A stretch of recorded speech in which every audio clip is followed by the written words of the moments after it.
بظاہر موجود لیکن حقیقتاً کل عدم مسلم لیگ سے قطع نظر قومی سیاست کے میدان میں انتہائی بائیں جانب ہیں وہ اشخاص اور گروہ جن کی پاکستان کو توڑ دینے کی خواہش اب ڈھکی چھپی نہیں ہے۔ ولی خان صاحب تھے، وہ تو روس کی آمد جو ہے اس کو ویلکم کہہ رہے تھے اور سارا معاملہ کہ پاکستان اب ٹوٹے۔ اسی طریقے سے بلوچستان کے اندر بلوچ سردار تھے، یہ سب لیفٹسٹ عناصر جو ہیں انہوں نے کھلم کھلا یہ کہنا شروع کر دیا تھا پاکستان کو ٹوٹ جانا چاہیے۔ ادھر سندھ میں جی ایم سید بڑھ کے مار رہا تھا، اس نے تو کتاب لکھ دی تھی اب پاکستان کو ختم ہو جانا چاہیے، اس عنوان سے پوری ایک کتاب اس نے لکھی اور کتاب بہت بڑے پیمانے پر جو ہے سندھ میں چھپی ہے اور بکی۔ ان میں شخصیات کی سطح پر تو اہم نام صرف خان ابوالغفار خان اور جی ایم سید کے ہیں، البتہ چھوٹی بڑی جماعتیں یا گروہ نصف درجن بلکہ ان سے بھی زائد ہیں، جن میں اہم تر نام این ڈی پی، پی این پی اور سندھی بلوچی پختون متحدہ محاذ کے ہیں۔ تاہم غنیمت ہے کہ ابھی ان سب کا دائرہ اثر صرف چھوٹے صوبوں تک محدود ہے اور پنجاب کی حد تک اس کی صرف ایک خفیف سی صدائے بازگشت جناب حنیف رامے کی صورت میں سامنے آئی ہے۔ وہ یاد ہے کچھ؟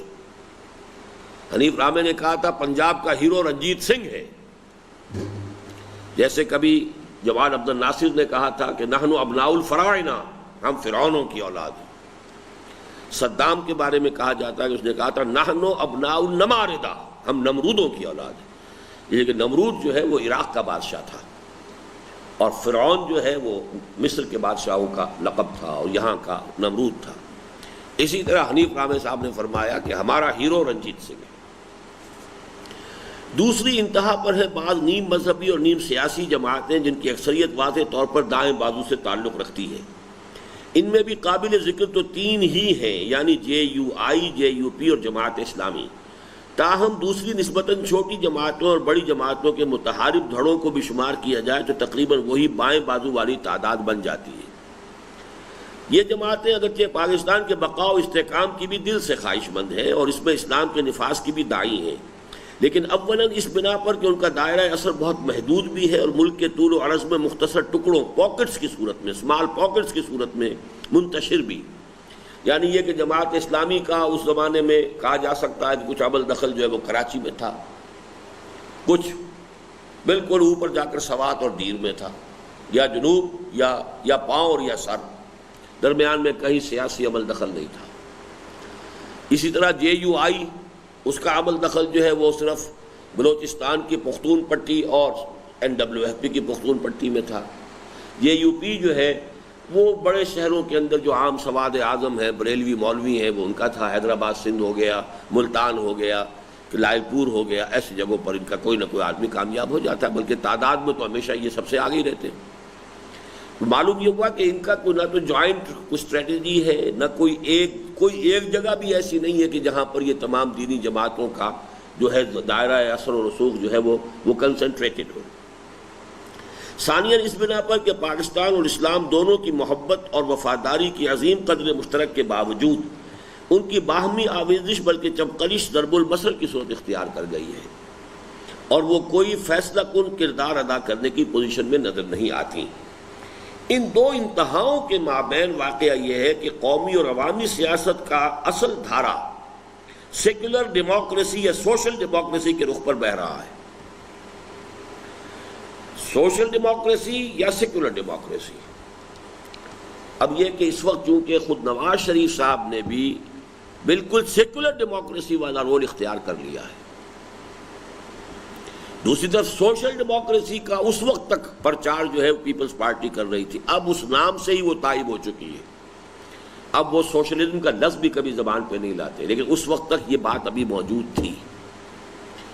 اور یہ نواز شریف صاحب نے ثابت کر دیا کہ وہ ڈیموکریسی وہی کیپٹلسٹک ڈیموکریسی جو امریکن ہے اسی کے وہ چاہنے والے ہیں، اسی کے عامل ہیں، اسی کے قائل ہیں۔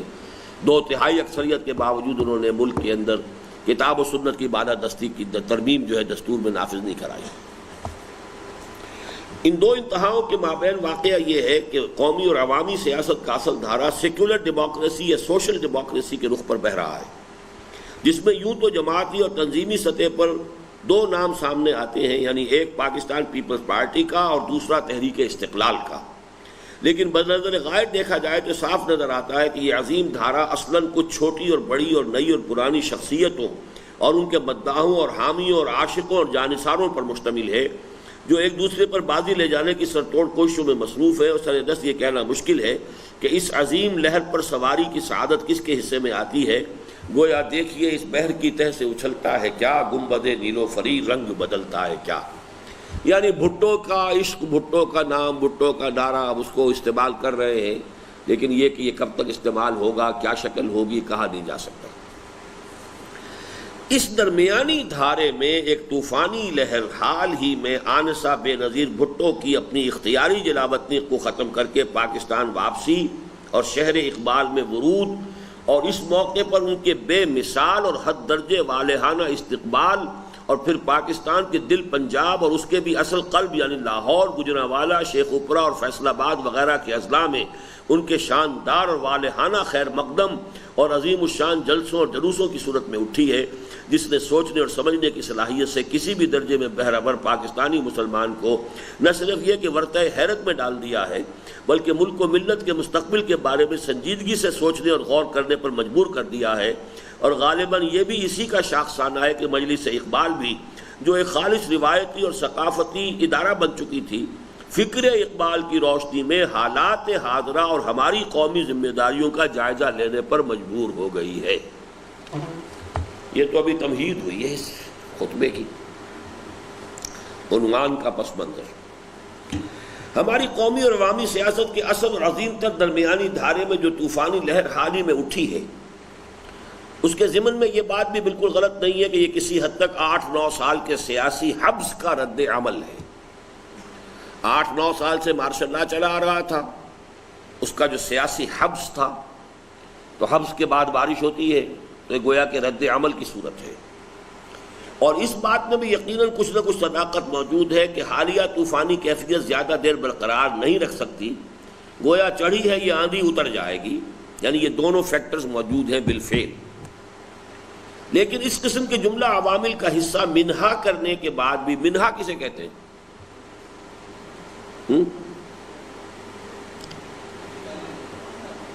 کیا لفظ ہے یہ اصل میں؟ منہا، اس میں سے کچھ نکال دینا، منہا کرنا بھی ایک لفظ بن گیا ہے، حقیقت میں یہ من اور ہا سے بن کر بنا ہوا ہے۔ منہا کرنے کے بعد بھی اس حقیقت فنومینن کی اہمیت ہرگز کم نہیں ہوتی، اور اس امر کی شدید ضرورت ہے کہ اس کا حقیقت پسندانہ تجزیہ کیا جائے کہ اس کی اصل عوامل کیا ہے، اجزاء ترکیبی کیا ہے، اور اس کے ضمن میں ملک و ملت کے مخلصوں اور بہی خواہوں کا طرز عمل کیا ہونا چاہیے۔ اس لیے کہ جہاں یہ اندیشہ موجود ہے کہ اس طوفانی لہر کے جوش کو ٹھنڈا پڑتے دیکھ کر اس پر سوار قائدین بے قابو ہو جائیں اور جھنجھلاہٹ میں کوئی غلط اقدام کر بیٹھے، جیسے کہ میرا تجزیہ یہ ہے کہ اس وقت جو کل جو واقعہ ہوا ہے وہ جماعت اسلامی کی انتہائی فرسٹریشن کا ایک مظہر ہے۔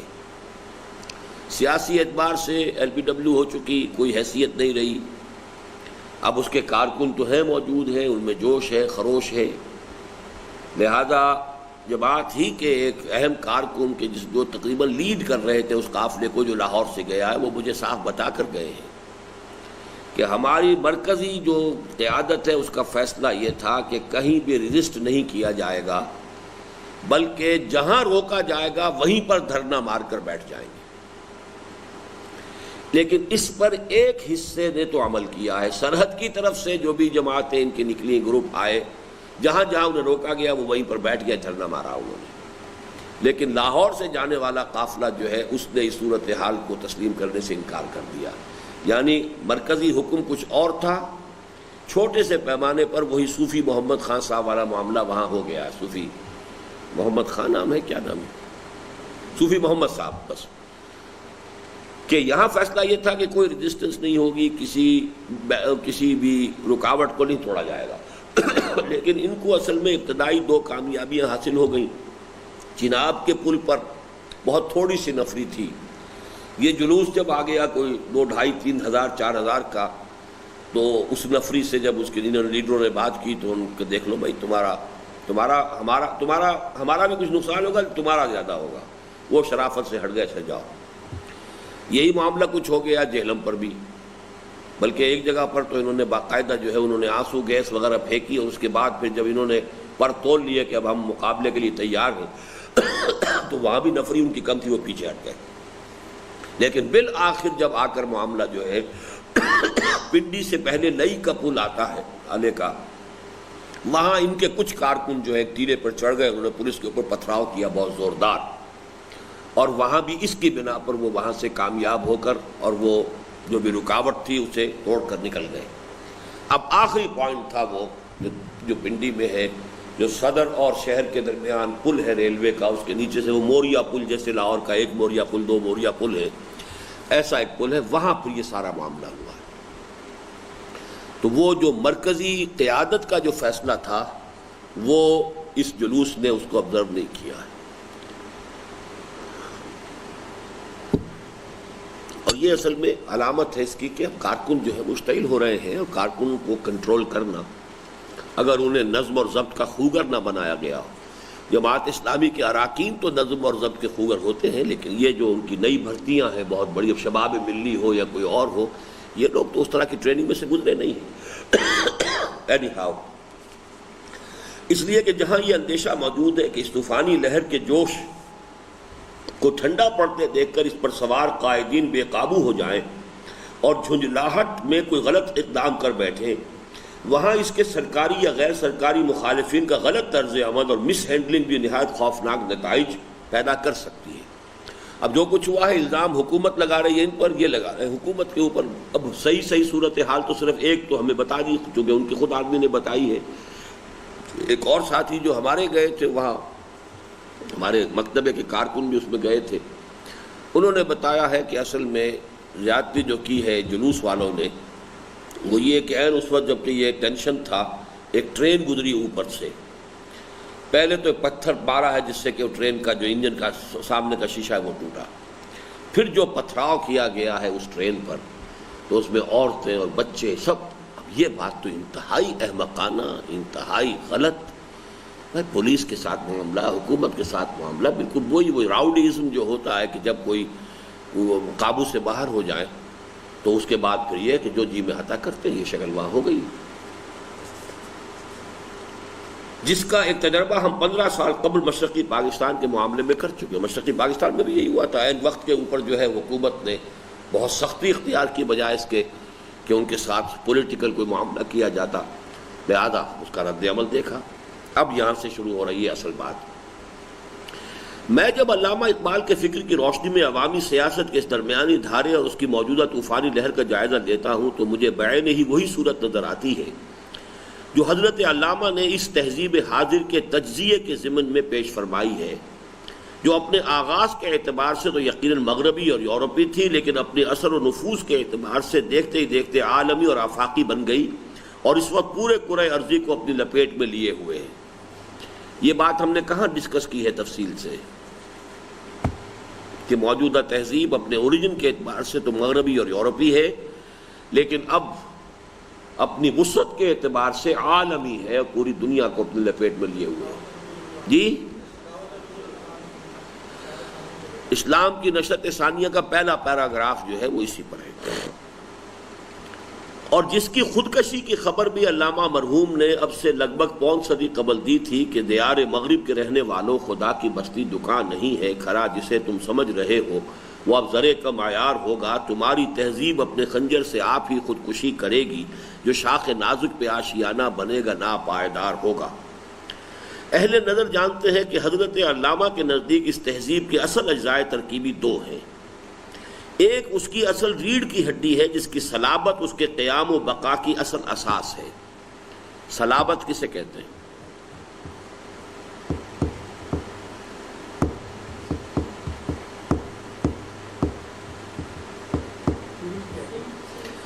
ریڑھ کی ہڈی صلب، بین صلب و ترائب، تو صلب چونکہ یہ جو ہے ریڑھ کی ہڈی، اسی سے انسان کا قد سیدھا ہے، اس میں ذرا سی گڑبڑ ہو جائے تو کبڑا ہو جائے گا۔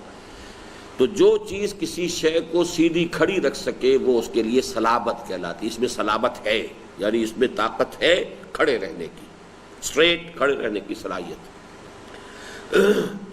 اس کی اصل ریڑھ کی ہڈی ہے جس کی صلابت اس کے قیام و بقا کی اصل اساس ہے۔ خطبات میں حضرت علامہ نے اسے انر کور سے تعبیر فرمایا ہے اور اسے خالص قرآنی الاصل گویا 100% اسلامی قرار دیا ہے، یعنی الفاظ قرآنی ولا تخف ما لیس لک بہ علم ان السمع والبصر والفؤاد کل اولئک کان عنہ مسئولا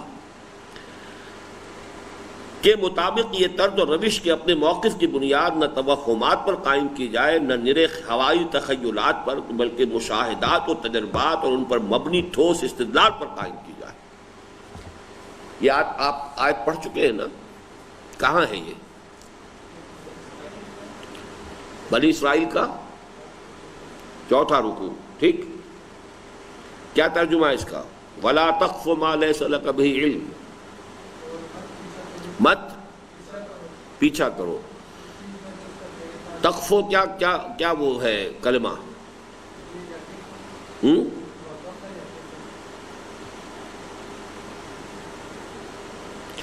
اب آپ لوگ عربی گرامر سے بھی پڑھ چکے منتخب نصاب، تب یہ حال ہے جی۔ قفا، قاف فا یا، اسی سے لفظ بنتا ہے قافیہ۔ قافیہ شعر کے آخری اس کا قافیہ یہ ہے، تو قفا سے ہے ولا تقفو، مت پیچھے لگو، ولا تقفو مت پیچھے لگو، ما لیس لک بہ علم، اس چیز کے جس کے لیے تمہارے پاس کوئی علم نہ ہو۔ اب علم دو ہیں، ایک ریویلڈ نالج ہے، تو یا تو ہم کوئی چیز قرآن کی ہوگی تو مانیں گے، لیکن دوسرا علم ہے ایکوائرڈ نالج۔ ایکوائرڈ نالج کیا ہے؟ ان السمع والبصر والفؤاد۔ فؤاد کے میں نے کیا ترجمہ کیا ہے؟ فؤاد کا عام طور پر قرآن مجید کے تراجم میں آپ کو ترجمہ ملے گا دل، مائنڈ۔ میں اس سے ڈفر کرتا ہوں، فؤاد در حقیقت مائنڈ ہے، عقل ہے، یعنی عقل حیوانی۔ ایک عقل روحانی ہے جس کا تعلق قلب سے ہے، ایک عقل حیوانی ہے جس کا تعلق اس برین سے ہے، اس کمپیوٹر سے ہے۔ تو یہ کمپیوٹر جو ہے اس کو فیڈ ہوتا ہے ڈیٹا سینس آرگنز کے ذریعے سے۔ آنکھ نے دیکھا، کان نے سنا، ناک نے سونگھا، ہاتھ نے چھوا، زبان نے چکھا۔ یہ 5 سینس آرگنز ہیں کہ جو انسان کو جو ڈیٹا دے رہے ہیں وہ اس کو یہ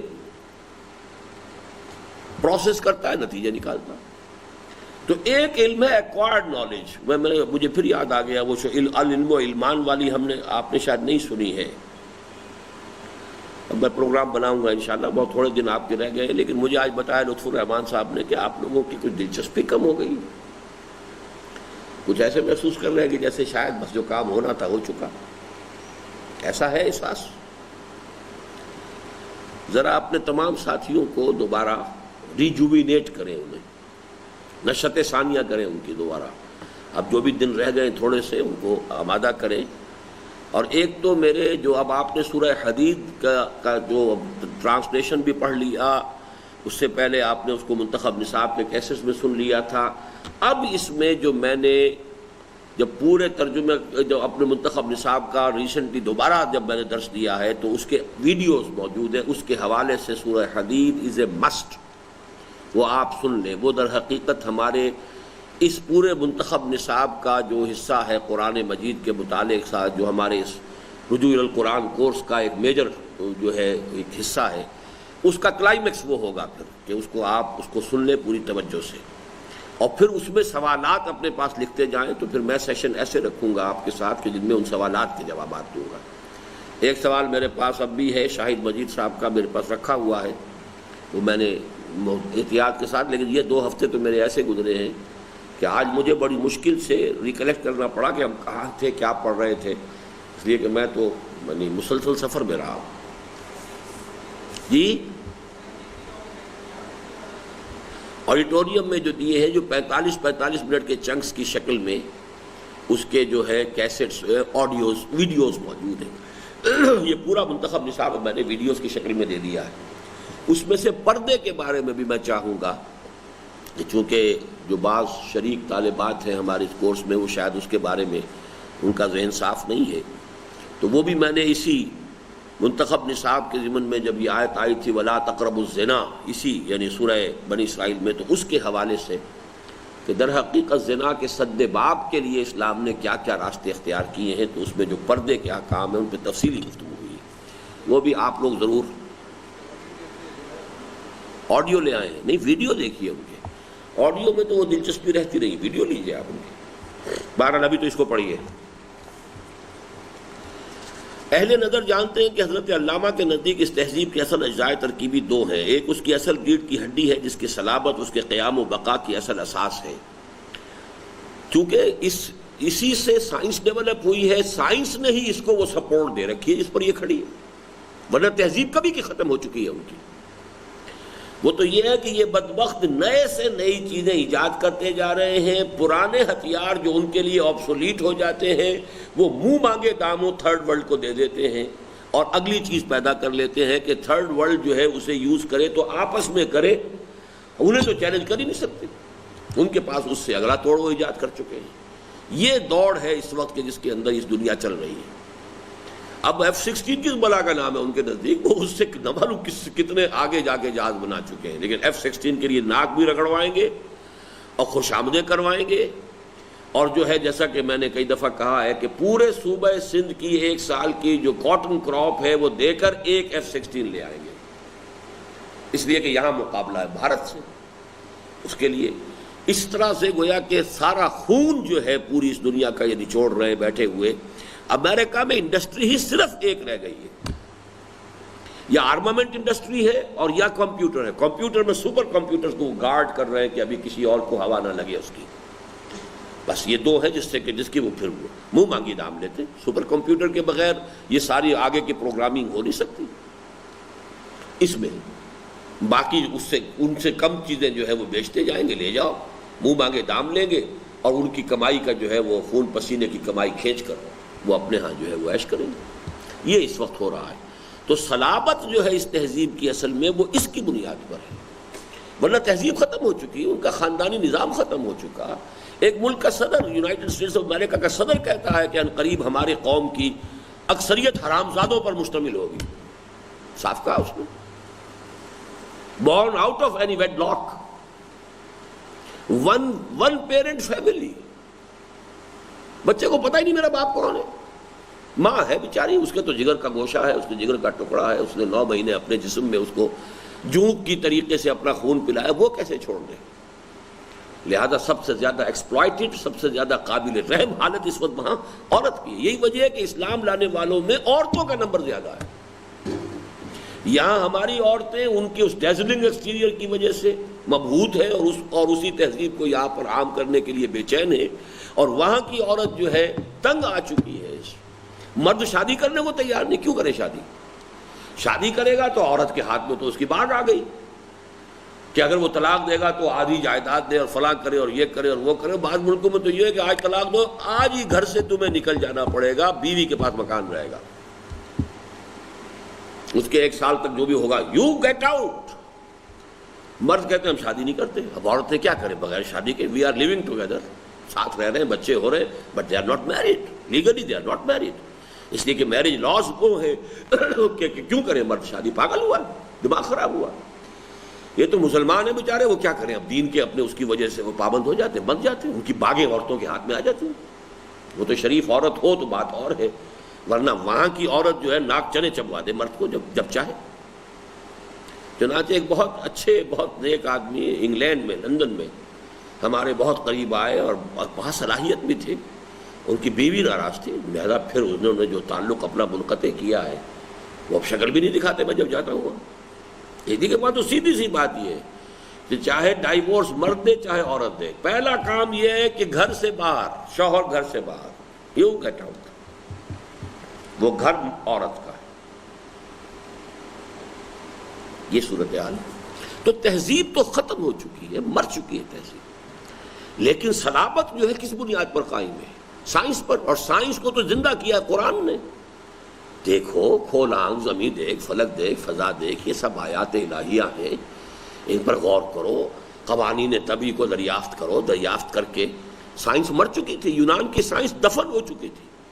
مسلمانوں نے یونان سے اور انڈیا سے سائنس جو ہے جتنی بھی کچھ تھی لی ہے، پھر اسے بڑھایا ہے، ڈیولپ کیا ہے، کیمسٹری میں، طبیعیات میں، فزکس میں، ایسٹرونومی میں، ہر فیلڈ کے اندر، میڈیسن میں، سرجری میں، ہر میدان کے اندر جو ہے انہوں نے آگے بڑھایا. اس لیے کہ یہاں سائنس کا اس ایرا کا آغاز کرنے والے مسلمان ہیں، اسلام ہے.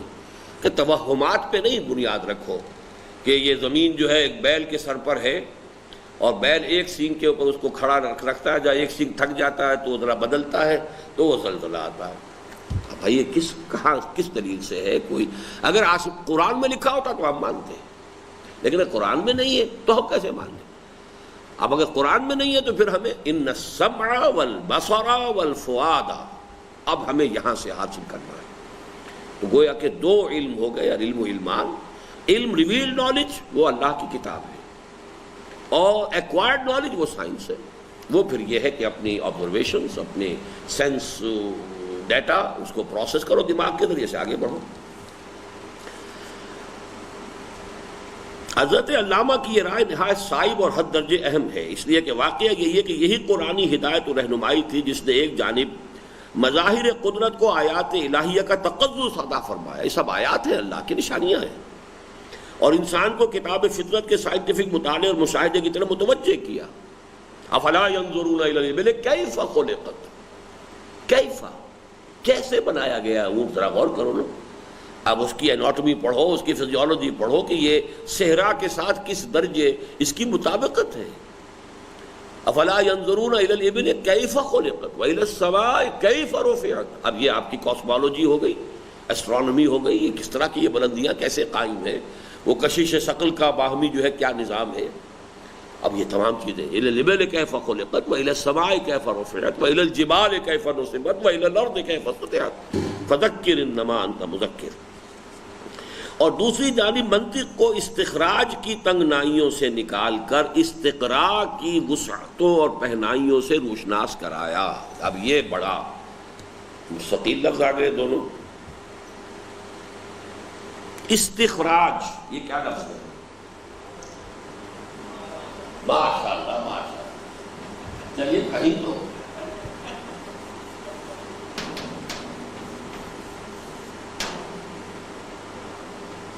اور استقراء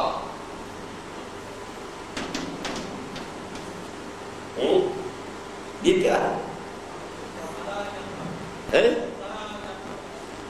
اچھا کیا معنی قرار؟ پڑھا کیا مطلب ہے اس سے؟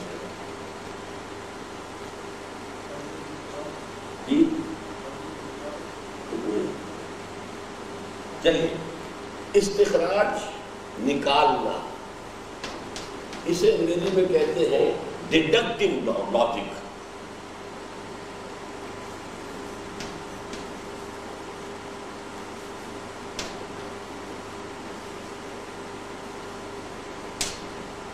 ڈیڈیوس کرنا، ڈیڈیوس کسی چیز سے کسی چیز کو نکالنا، ڈیڈکٹیو لاجک. یہ قرا جو ہے پڑھنے کے معنی میں بھی آتا ہے، لیکن یہ بھی در حقیقت اسی معنی میں کمپوز کرنے کے. اسی سے لفظ قریہ، قریہ کسے کہتے ہیں جی؟ بستی جہاں لوگ جمع ہیں. استقراء کے معنی جمع کرنا. قرا پڑھنا بھی ہے اور قرا جمع کرنا بھی ہے. جمع کرنا یہ ہے کہ آپ بڑے وسیع مشاہدے سے اب آپ کچھ چیز لیجیے، اور استخراج یہ کہ ایک اصول کے بال کے کھال نکالتے چلے جائیے. اس کو یوں بھی کہہ سکتے ہیں میکروسکوپک، مائکروسکوپک. لیکن اس کا یہ مائکروسکوپک اور مائکروسکوپک سے بات پوری سمجھ میں نہیں آئے گی. اس کو انگریزی میں کہتے ہیں انڈکٹیو لاجک.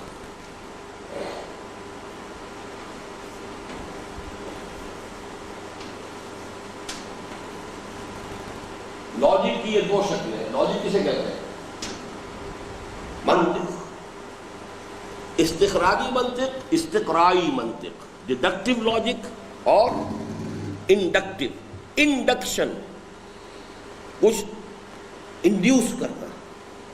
تو گویا کہ آسمان کو دیکھو، ان فی خلق السماوات والارض واختلاف اللیل والنہار والفلک التی تجری فی البحر بما ينفع الناس وما انزل اللہ من السماء من ماء فاحیا به الارض بعد موتها وبث فیہا من کل دابۃ وتصریف الرياح والسحاب المسخر بین السماء والارض لآیات لقوم یعقلون.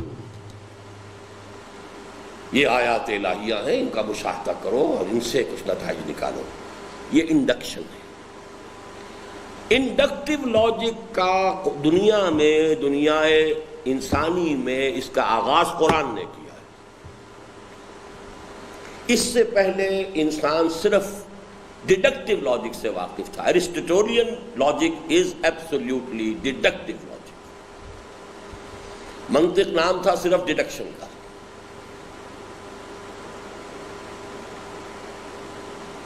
تو ڈیڈکشن کے اندر کیونکہ مشاہدات پہلے تھے ہی کم، سائنس کی معلومات تھی ہی کم، جو تھوڑی بہت تھی ہلدی کی گھاٹ جس کو مل گئی اسی کے اندر سے کرنا تھا نا، جو کچھ کرنا تھا اسی میں سے نکالنا، اسی میں سے جو بھی نتیجہ، وہ ساری عقل کی خیال آرائی ہے.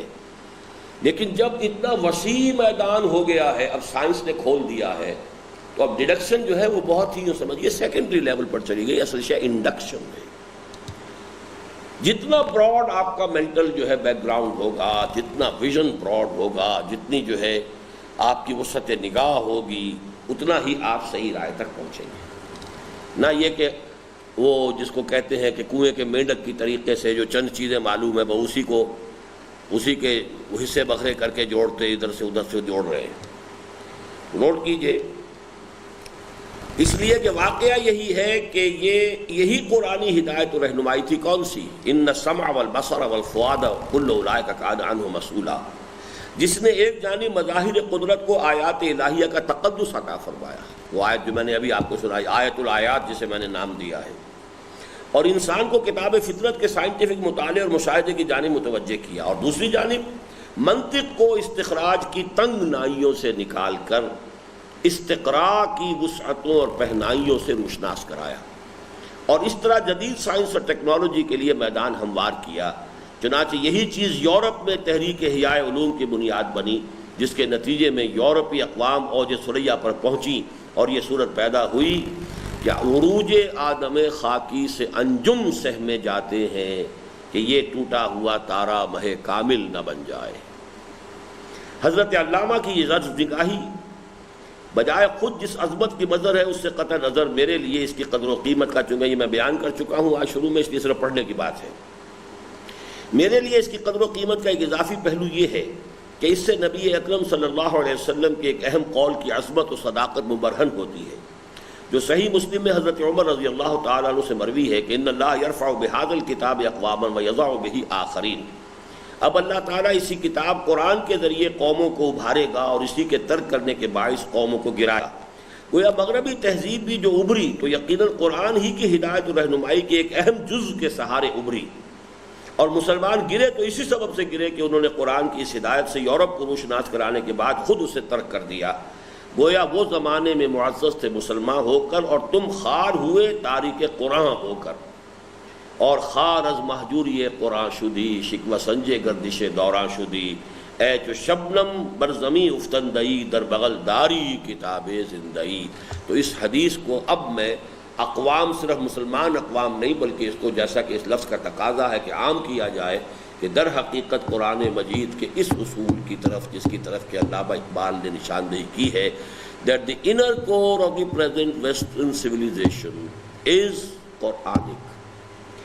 اس کے گرد جو انہوں نے اب لبادے جو ہے ڈال دی، اب ان کا تجزیہ ایک ایک کر کے میں بتاؤں گا کہ اس کے اندر اچھائی اور برائی کس کس طریقے سے لپٹ گئی ہے، باطل نے کس طرح اس کا گھیراؤ کر لیا ہے، اور اس کے کچھ مظاہر ہیں جو ڈیزلنگ ہیں.